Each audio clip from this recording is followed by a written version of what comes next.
Now it's time to install the inner fender. That's that funny looking piece of metal that's bent up there. And then on that we have the bracket that holds the front of the rear fender. Now I'm going to remove this just for photo purposes so we can show you how to fit this slot into the bike here. That's that slot right there. So this won't be there, but it will be on yours. And then go ahead and remove these two screws with the nuts on the back. You won't need the nuts, you'll just need the screws. So do that. Oh, and yours will be black. I do this again for the videos because black just doesn't show up well enough. And then we also have, with that, we have a bracket that goes on top of the inner fender. Now what this is just kind of a support that maintains the fact that that inner fender can never come out of there, even if you didn't tighten the bottom screws enough. And then on that, we have a rubber strap fastened to that. What that does, that kind of limits the travel of the rear wheel just a little bit so that the rear fender won't hit the ignition module on the back there. And with this, it has two nuts on it. Just go ahead and remove those two nuts. We won't need those for now. And then we'll install this first. Okay, first we're going to install this bracket with the rubber strap to the back and then the stud sticking out forward. Now there's a round bar down in here that has a flange of metal sticking up. What we want to do, we want to loop this around that bar. So what we do is we just slide it in there like that, rubber up, and kind of rotate it. Okay, now we can go ahead and put the inner fender on. Now we can go ahead and slide this inner fender down in the between the tire and the bracket here. Make sure that these two flanges are pointing down and it's bent like this. So that just slides down in there like that. Let's see if I can loop this around there and make it work.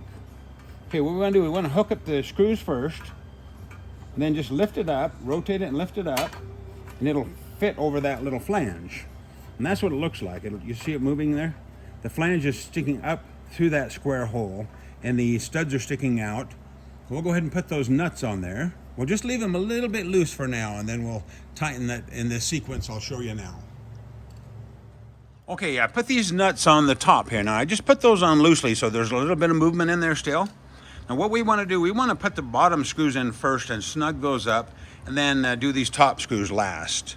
Okay, these are the screws that were in the bottom. Remember, these are the 1/4 inch flange nuts, flange screws that we gave you in the kit there that you took out. Okay, do me a favor and let's put some Loctite on those, some blue Loctite. Go ahead and put that on. Let's see if I can squeeze that on there real quick. Put some Loctite on. And then what we're gonna do, we're gonna go ahead and insert these down in the bottom there. I'll zoom in on that and show you. I'm an old guy and I can get on the floor and do it, so that means you can too. It's not that bad.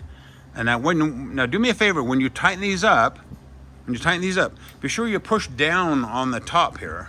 Push down on the top of that bracket as you tighten the bottom ones up. You want that to be seated in that slot as nicely as possible. And then the screws I'm talking about are right there. You can see them. So go ahead and push down on the top and then snug those up. You don't need to get too carried away. They're just 1/4 inch, and then put the blue Loctite in, kind of work back and forth to get them even. And then we'll go ahead and tighten the top two last.